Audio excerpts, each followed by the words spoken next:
All right. Good afternoon, everybody, and welcome. Jason Leva here on behalf of the Fort Worth Community Arts Center, and we are so very excited to welcome all of you back to another edition of our Boxed Lunch episodes. The year continues, and we are still celebrating these fantastic artists that are joining us at the Pioneer Tower on August 20th and 21st for the New Stories, New Futures exhibit in the Cultural District at Fort Worth. Today, we have yet another fantastic and awesome artist with us, the one and only Ciara Elle Bryant. Did I say that correctly, Ciara? Ciara Elle Bryant. Elle Bryant, very nice. I see these, I speak them, and then I am always like, wow, okay, I got somewhat close. So yeah, it's all welcome. good. How are you doing today? I'm good. How are you? I am doing very well. Thank you for asking. Ciara, do you mind just taking a moment and introducing yourself and then telling us a little bit about who you are and what it is you do? All right, yeah. So I'm Ciara. I'm a multidisciplinary artist here in Dallas. I'm also a teacher, art teacher. I teach photography at Hockaday. And I do a lot of program outreach with Big Thought, and I am a creative. I've been creating my entire life. So it's my favorite thing to do. But that's my day job. But other than that, I mentor a lot of other artists, and then I also make space and provide space for us to have moments of thought around art and around culture. So that's what I do. Very nice, very nice. Now, you told me off camera, and I think it's always great to give praise where praise is due. You're also a recent graduate, is that correct? Yeah, I graduated from the SMU MFA program in 2020 during the pandemic. The pandemic was worse than I could ever imagine to graduate in. It was already hard, but to graduate in a pandemic was rough. Well, congratulations to you. Now, I know that we have veered away from a lot of the pandemic talk. God only knows if it'll come back to be a point of discussion. But I am very curious. Now, I have a couple of children myself, and they all got out of the school process before the pandemic. What in the world was that like, wrapping up all of that educational knowledge in the midst of a worldwide pandemic? I was in the middle of wrapping up. We were supposed to have two shows for our final thesis, and we had the first one, and the first one came down like 2 days before like we went into lockdown, and then I was supposed to be writing my thesis paper, and I was stuck in the house, couldn't get like actual material books that I needed. I had to like keep calling the library to scan things in for me, or just like use additional resources. And then that even changed the way I wrote my paper, which benefited me more than anything. But it was really, really difficult, like waking up and being like required to, like I had a TA as well. So I like had to ask like some of the people, like, can I stop TAing? Because this is getting a little difficult of like me having to get on and then, watch the room and adjust and then like go do my own stuff. And it was rough to the first couple of weeks on Zoom. And then I was just like, I'm just going to write in silence and I'll see you when I have to defend my paper. And that was a choice I made. And it went pretty well. Like I defended my paper, I defended my research and my work of art. And that was it. I mean, it was hard. I didn't leave the house for forever, but it was hard. Well, congratulations to you. I know that the struggle has been real for many, and a lot of us have gone through a great learning curve through all of this, and I'm glad to see that you made it out on the other side. And again, I think it is extremely important to congratulate you on all that hard work, and I'm glad you made Thank it you. through. So for sure. Thanks. Do you miss school? Actually, yeah. So I'm one of those people that I'm like, oh my God, school's amazing. And it's not even the fact that like I want to do the work, it's just the conversations and the time I get to like solely do research. I just been floating around with the idea of getting another MFA or a PhD. Um, Probably leaning towards another MFA in a different like median. And I'm thinking like going into just getting an MFA in photography and not multidisciplinary work. And I do miss it because of the resources and the availability to like talk to your mentors and talk to people that come in and do studio visits, and being able to be like, oh, this is for school and get away with a lot of things. But I kind of I feel like I'm always in school because I'm always like teaching, but yeah, I miss school. Now, did going through all of that make you a better teacher? Do you feel? Do you have a better understanding for both sides of the mirror, so to speak? Yes, I mean, I will say I taught college courses right after, and then like so pandemic happened and I was teaching with Big Thought, so it was just teenagers that kind of didn't know how to like sit still and look at me, or how to interact with other people via a screen and looking at everybody. So that was a learning curve. But then teaching digital art at UTD on a screen was also a learning curve, and being like, okay, well, tutorials and videos are more important versus me lecturing about XYZ. And then I needed to build a relationship with the kids in a group setting on a screen, and that was hard. And now transitioning into high school and upper school at Hockaday is going to be even different because some of the girls are there, some of the girls are not. Um, Giving them space to like understand that like I'm not putting pressure on you Right. to have these things done. I just need you to put in the effort. So it's been a lot of like a roller coaster, but I think I've kind of got the hang of it. Well, good, good, good, good. Now, talking about education, I have always considered myself a chef. This is called Box Lunch. Yeah. And after a year plus of these interviews, I still continue to educate myself as well in terms of these wonderful lunch menus that I continue to produce. Hey, What is I'm with on it. your lunch menu today?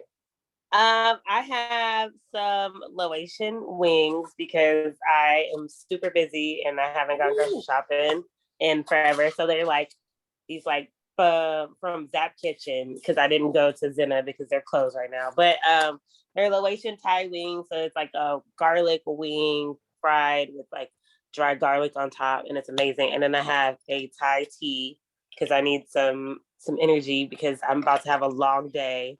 So I'm getting ready for it. Very nice. Now, where are they located? So Zap Kitchen, there is one over here off of Fitzhugh in Dallas, and then another one off of Greenville, and then there's one in Frisco, and I think it's one in Fort Worth, but I don't know the location in Fort Worth. Gotcha. Well, we'll put some links down in the comments and see if we can't direct some people there. So you're in Dallas right now? Is that your primary neck of the woods? Yes. I live in Oak Cliff, so we've lived in this historic house in the historic district for the last 12 years in Oak Cliff, and I am in the process of deciding if I am going to also buy land over here, or am I going to prepare to like move somewhere else. And it's like really weird because I'm just like, do I stay? Do I go? What's the best thing for me? Well, whatever you choose is. Yeah. All right, so I am stepping up my game today with another wonderfully cheesy bacon treat. I'm doing some pepper poppers today. So Yeah. I have a little bit of shredded cheddar cheese here. I have a lot of pre-cooked and crumbled bacon. And then I used some sweet peppers. And then I just cut them in half. I put the bacon in there as well. Ooh, And then I just dropped a ton of that grated cheese. cheese on there. I'm going to wipe the drool off of my mouth. I'm going to start up the good old air fryer here, which I continue to learn how to misuse. And we'll see how that goes as we chat. So wish us luck. And if you hear a bell, it's not my brain. It's just the air fryer telling me it's time to put things on. So, Yeah. Ciara, I'm so interested in your discipline of work, so to speak. It says here on my bio that your work and practices center around documenting and preserving the Black experience. Do you mind expanding on that a little bit? And despite the obvious, what is it that you felt was so important to focus in on that particular agenda?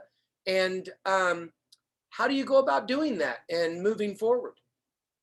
So, yes, my bio does say that, and I stand behind it all the time. And people try to rewrite it all the time and correct me, and I have to correct them. But no, that is the exact wording that I wrote. So, that means that I am taking my time and doing the things that, are important, researching and documenting.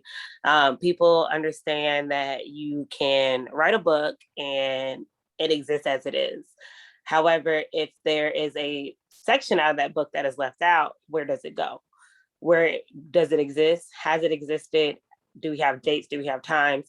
And I started realizing this in undergrad, that a lot of things that I was trying to find about my Black experience were not documented in an academic way, or were looked over and pretty much written about very minuscule.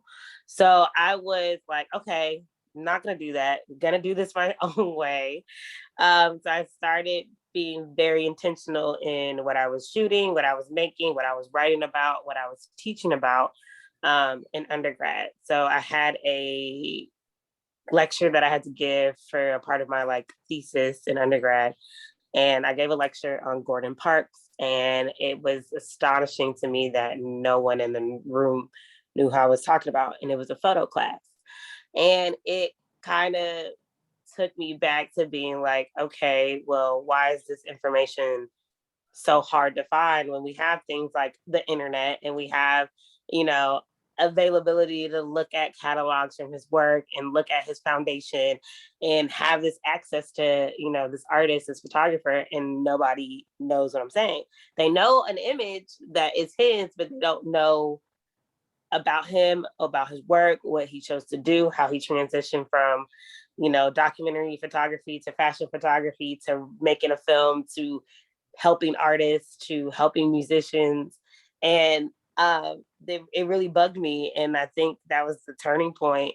And since then, I've been like, okay, if I can't find it, I'm going to write it. Or if I can't see it, I'm going to make it. So that's always been here in the back. But now it's to the point where there are so many different Black experiences and there's so many different things that have changed in the last 5 years that I need to document in a certain way, or I need to record in a certain way. My best friend, who is from New Orleans, I ended up going with them to a event, and my first instinct was to be, but after a certain time, I was just like, I need to record this. I need to document this, because it's a different experience, being in a setting that they existed as themselves and their family. And it's like, we don't have those moments of those recordings being saved or documented, or we don't have a lot of, narrations of that. So that is my goal all the time. And I think it just informed just how I'm always present in my work. A lot of my work has a lot of self-portraiture. Right. So it is me talking about my experience while physically being in my experience. Yeah, I find that absolutely amazing. I'd like to know your opinions as an educator, as Mhm. a person of color, especially on the debates and discussions that are being had about obviously the race theory being taught in schools. I find it so Yes. interesting that you, as an artist, are using your art to bring truths out. And I always thought I was educated, knowledgeable. I am finding that I am totally in the dark. There are so many things that I literally had no concept about.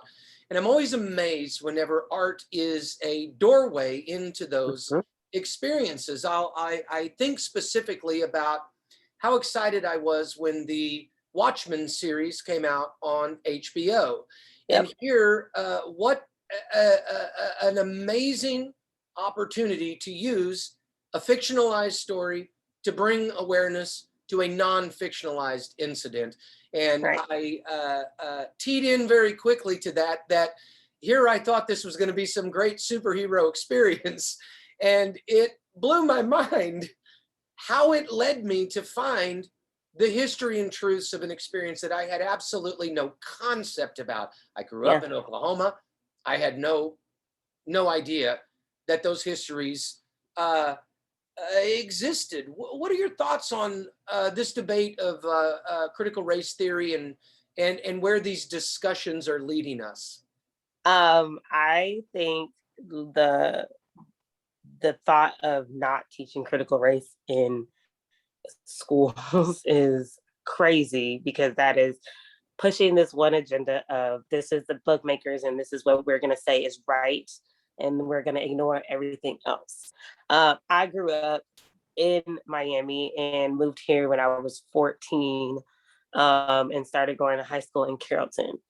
The education differences in just Florida and in Texas was just astounding. I came in knowing certain things about Texas that some of the kids in my grade classes did not know. And I was like, wait, you didn't know this was Mexico? Wait, you didn't know this happened? Wait, you didn't know that all these things existed before this? And then it's just like, no, that's not in the textbook. And I'm like, everything is not in a textbook. Everything will never be in a textbook, because if it was, the textbook would be yay thick. Yes. And it would have accounts and actual quotes and stories from a bunch of different people, not just one version.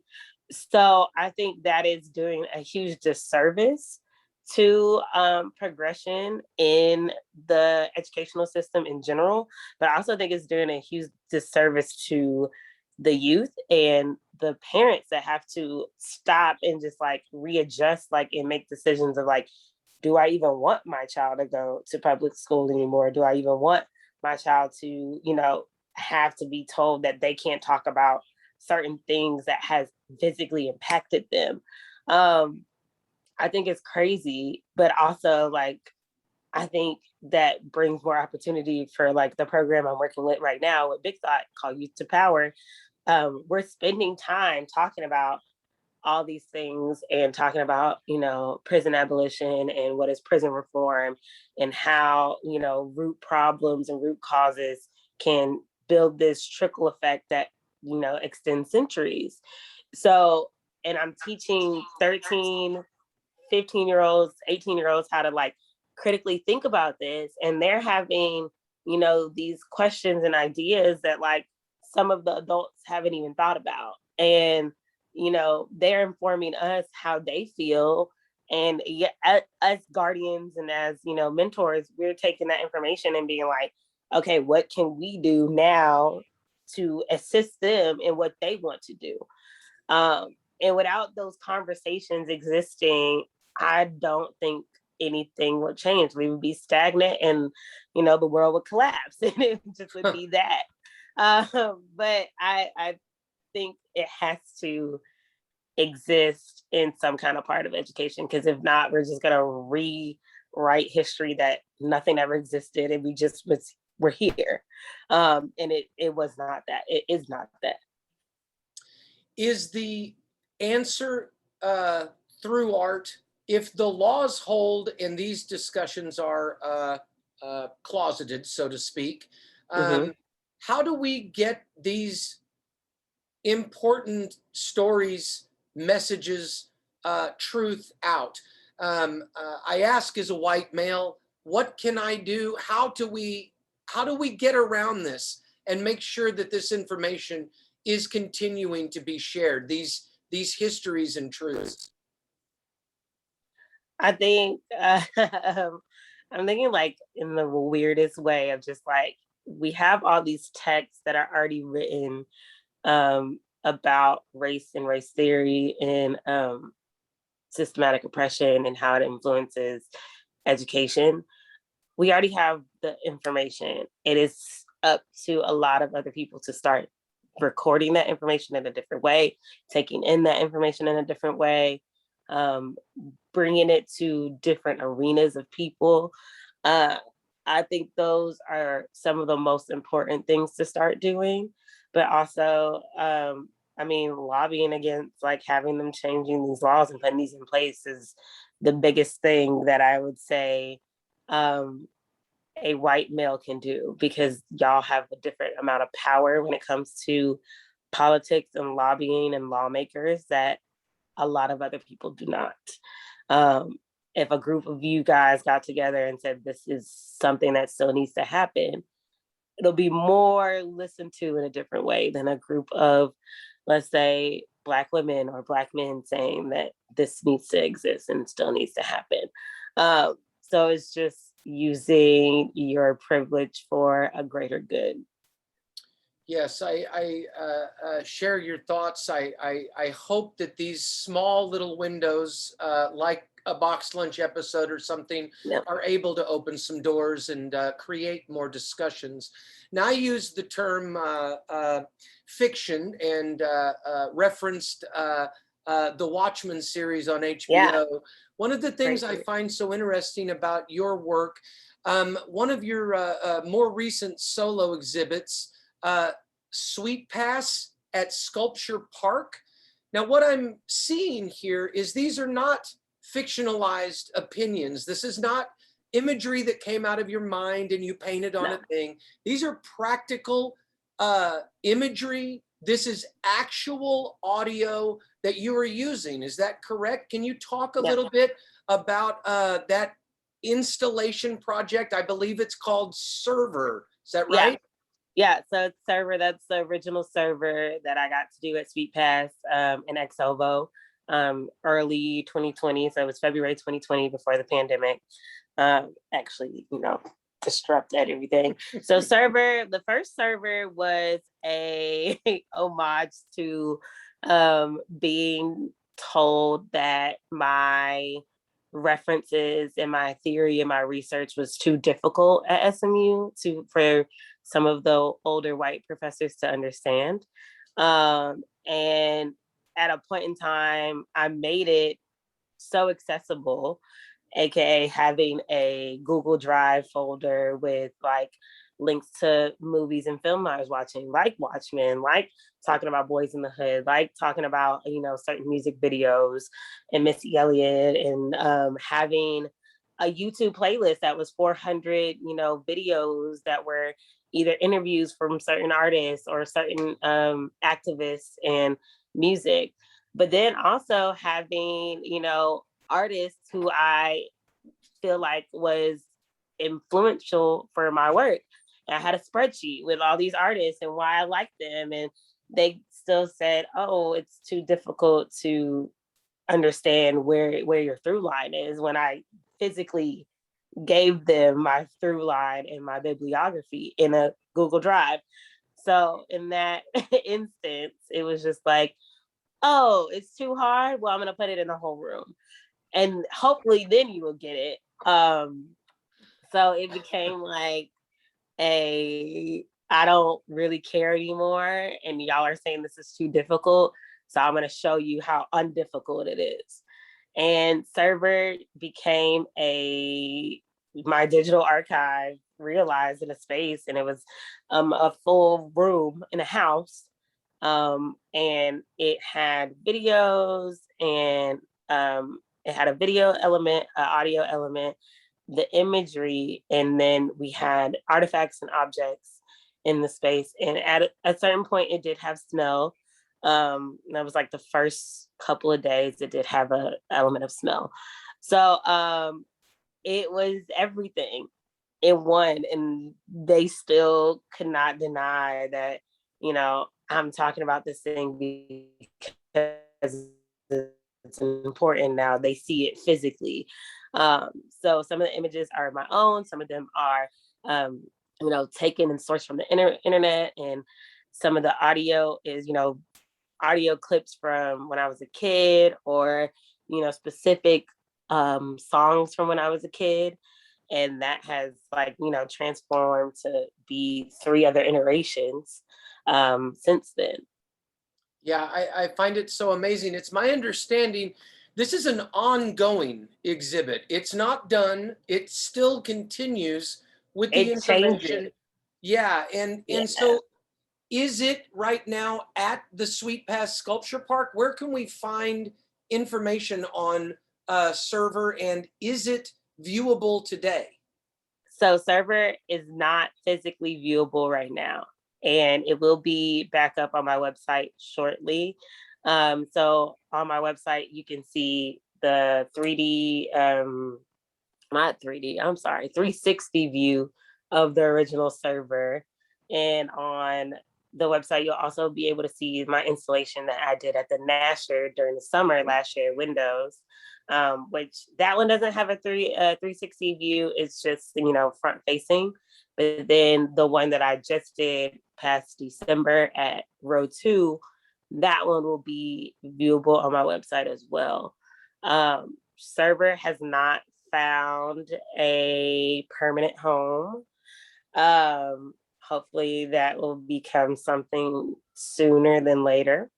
But it changes, and it changes depending on where I am physically in my journey of life. And like the one at the Nasher was specific to being in a pandemic and experiencing, a riot, like a revolution, and having a protest and existing in this way. And that was very, very specific to that moment of my life.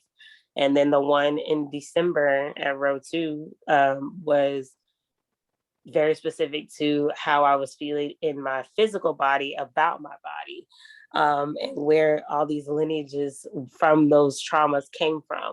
And most of it was hair. So those 3 have been very specific, and moving forward, thinking about the next version of it, iteration of it, that one will be even more specific. So I just find it amazing to see artwork expand and grow. I don't think they'll be doing a lot of updates to the Mona Lisa outside of just, making sure the hair is still there.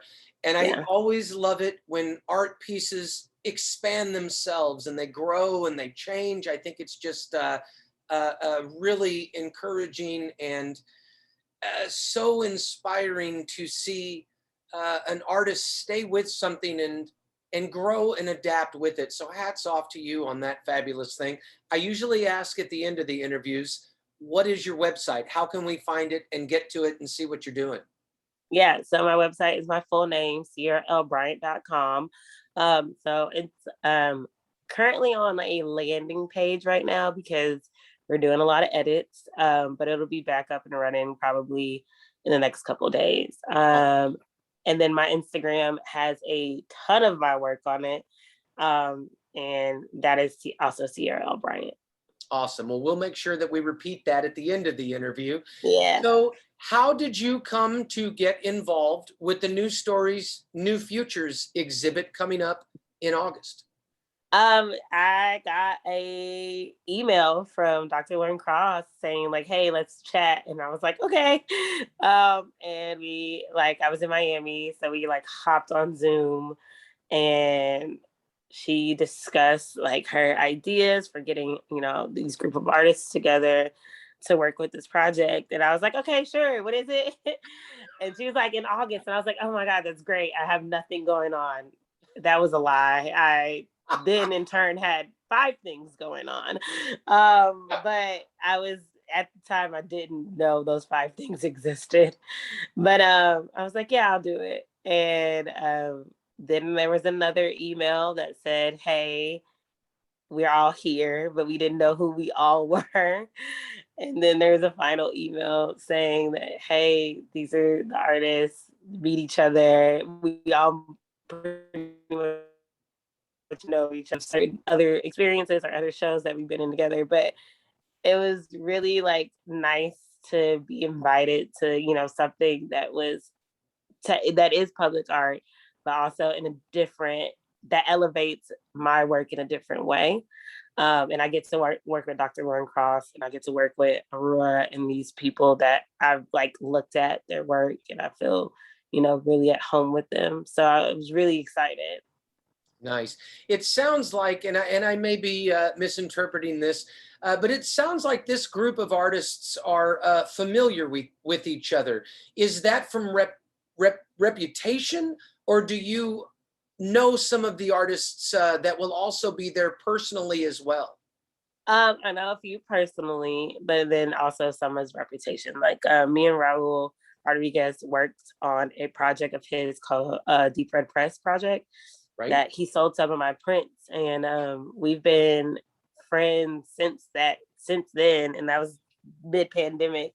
But also, like, I support his work, and I'm like connecting him with people out here in Dallas and trying to like push people to like offer him more shows. So like it's like this weird, like it started as a work thing, art thing, and it turned into like, oh, this is actually like my friend. Like this is cool. And then do you skateboard as well? I do not. I do, however, skate. I'm not a great skater, like a regular, like I used to rollerblade, and I'm turning into a quad skater slowly. It's okay. I still fall. I still can't catch my balance that great, but I'm getting there. So maybe I'll see him at a skate park eventually. Maybe I'll just come and record. But I'm definitely not trying to get on a skateboard, and that is too much velocity for me. I can't do it. So, so I again, I'm very curious. We talked a little bit off camera before we came on the air. Can you give us any sort of insight, or maybe a little tease as what the public might be able to expect from your work for the New Stories, New Future project? Yeah, so as much as I'm going to share, it is a version of server that is not a server, which means it's only like one part of a server. It has some of the elements of my previous work when we start to think about video and artifacts, but it's not something that I get to do often. It is still large scale, not as large as some of my other, you know, artists that are gonna be in this. My artist companions is gonna be in this exhibition, but not as large as theirs. But it's pretty big. I will say it has a lot to do with identity and style culture. And yeah, that's it. That's all I'm gonna give you. I think you nailed it. I think you nailed it. So let me ask you this. You know the artist. You're very familiar with Dr. Cross, who again, I think is amazing. I've got to visit with her a couple of times here on Box Lunch. What is your hope that people take away from this collective exhibit? I think as someone who loves to look at art and research art, this experience for an audience will give them a lot of different variations of how one thing can exist but not exist. So New Stories, New Futures in general is talking about continuing a conversation of life, culture, and identity in a very specific way. And we're all giving it in different ways. I think they can take away a lot of information, but I also think they can take away a lot of different ways of viewing and seeing and understanding. I think a lot of the audience will enjoy most of the work, and some of them might feel like it's a lot and overwhelming, but sometimes art is supposed to be, and sometimes it's supposed to, you know, bring you in and kind of scare you, but also bring you in and kind of like love on you.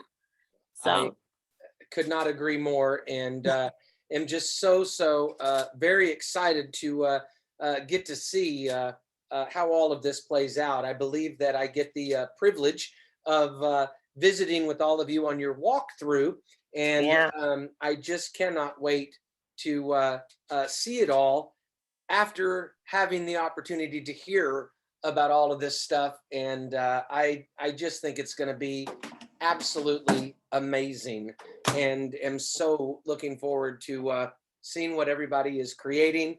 And part of me is also kind of curious to see if it matches up to what they had originally yeah, anticipated, because I know very often art changes depending on what the inspiration is, where the product's coming from, and all of that. So it really is going to be something special. So I just want to remind everybody, this is coming August 20th and 21st, right around the corner, at the Arts Council of Fort Worth and Aurora, presenting a public exhibition curated by Dr. Cross, featuring works by North Texas artists who work with technology-based art, which again, I think is incredible. These aren't just paintings on a canvas.